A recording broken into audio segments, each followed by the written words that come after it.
assault and batteries, but my trunk stay ever ready. Assault and battery, if you scared, you never ready. Alright, I think it's safe to say that during the Triple H era, things haven't always been smooth sailing. I feel like Triple H reached a peak at WrestleMania 40 where he couldn't do no wrong. He had Cody as a champion, he finished his story, the Bloodline saga was at its all-time high, and after that I think things slowly started to decline.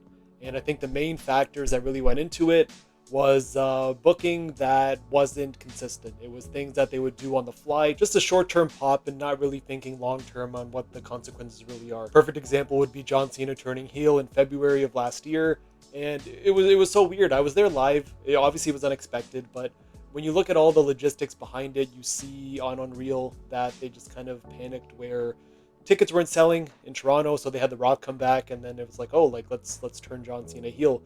And although a lot of fans have been waiting so long to like see this happen, you know, no one's gonna boo John Cena's last year in the company. It was to me it was a big flop, and I think at the end of the day, Triple H being the head of creative should have a better insight on what's going on and what would be a good choice and what's not a good choice. And again, it all led to Cena turning back to a babyface in SummerSlam, which was a great pop. It was a great moment. For me, it was one of my favorite matches of the year 2025. But not only that, there's been so many other things that really came to my mind when I decided to make this video of the biggest flops of the Triple H era. One that really sticks out of my mind, and I really do feel it's a downfall of the WWE to this day, is Travis Scott being involved with the company. And I know at the beginning it was cool to see The Rock and Travis Scott. They had some sort of aura to them where you were curious to see what's going to happen. You know, it was Travis Scott is not taking anything away from him. He is a superstar in the music industry. The Rock is obviously one of the most recognizable people in the world.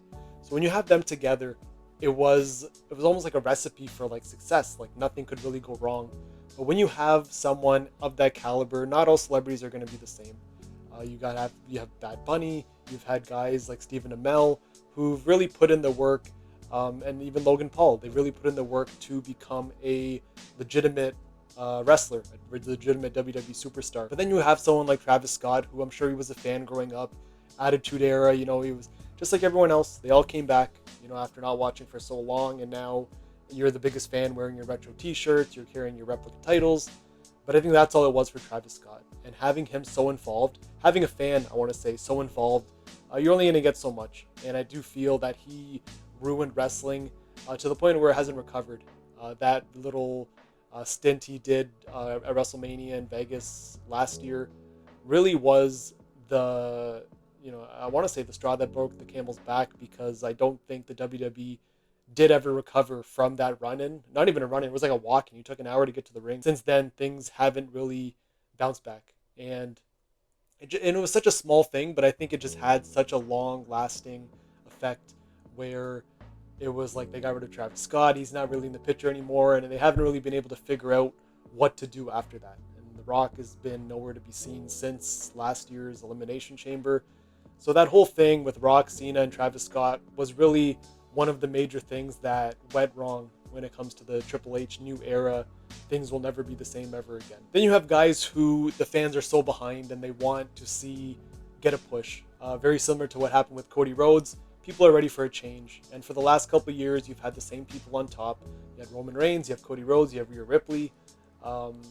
Really, that's it. I feel like the WWE is basing their whole business plan around those three guys, and maybe CM Punk as well. But I do feel like there are or were a couple more people who could have reached that status but really never been given that chance by Triple H and his creative. More notably, Karrion Kross, who, you know, he was cutting promos, he was getting a lot of traction on social media, and usually when stuff like that happens, it kind of does resonate to TV and maybe give them a couple wins here and there to see how the live crowd really gravitates towards him. And you didn't see that at all. He did a lot of stuff during the commercial break, a lot of promos. He had his little feud with Sami Zayn, which I thought could have went somewhere, even having Sami Zayn turn heel and kind of being almost brainwashed by Killer Kross. But they let that happen, you know, kind of fizzled out, and the next thing you know, he's gone, he's released. He did not ask for his release from what I hear on interviews from him. So to have someone who was gaining momentum to that extent, it is kind of shitty to see. because he worked his ass off to come back to the company, and I don't think he was given that fair chance. And then you have someone like LA Knight, who is still in the company. This has been going on for about 2 years now, and I'll never forget there was this one SmackDown from Toronto, and LA Knight got the biggest pop of the night. And I remember it was so big that it kind of resonated onto Twitter, and it went viral for a bit, just showing how over LA Knight really was. And the thing was, and he said it himself in his recent interview, that you got to give a big win to him, because the more losses someone takes, the less people care. Very similar to Dolph Ziggler, you have the whole crowd behind you. Give the guy a win, give him a title, give him something to really legitimize himself. It's just, you see the stuff again on Unreal where you think that he's going to be given something, throw him a bone, but it doesn't happen. It's like he reaches there, and it just kind of, there's a cutoff for LA Knight, and a lot of people will go on, and you'll hear about it after. I'm sure LA Knight is someone who is not going to stay in the company forever. I can really see him asking for his release in the next couple of years, and maybe trying out in TNA again, maybe going to AEW. But I do feel like there's going to be a time where the truth comes out of like why this LA Knight push never really happened.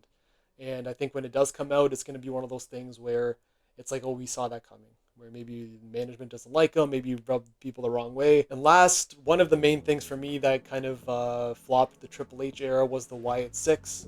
I remember when they debuted, it was unheard of. Just the way they came in, it's like they killed everyone backstage. They shot Chad Gable in the head. He was just there, like dead backstage. And that was it. It was, there was so much, you peaked at the debut. And I think the only way when you peak, the only way is like you only go down. And I believe it was the day or two after that, there was a photo that came out of the Wyatt 6 taking a picture with a fan at a Waffle House, or it was some sort of diner. And that was it. I feel like that was the end of the push. It was like, you guys debuted and you screwed it up. And I don't think they really, I don't really think they recovered after that. They took him off TV, had a couple wins here and there. But you hear the crowd, they want to see something. They love that paranormal stuff, and I feel like there is room for that in wrestling. There is room for that in WWE, but it's just a matter of being given a chance. And they were in this stupid feud with the MFTs for like 6 months. It felt like forever, honestly. It felt like 2 years. But it was just the same thing. It would be Solo versus Uncle Howdy. Then you have tag matches, 6-man matches, and then 10-man matches. And then they would just go back to one-on-ones. I think they did every single possible outcome when they had guys facing each other, but no one cared. It was just something to get those guys on TV for a bit, give them a WrestleMania match. They had the tag titles for a bit, but they could have been so much more. And even with Bray Wyatt, I don't think he even reached his full potential of what could have been, obviously before his passing. But the Wyatt 6 was just something that you can really redeem for what happened to Bray Wyatt and have that legacy live on, and people were going to love them no matter what, because they had that Bray Wyatt name attached to it. And just another thing that Triple H, he had that gold in the palm of his hand, and just being able to book a group like that, I guess, isn't up his alley. Not very good. But let me know what you think, and I'll see you guys in the next video.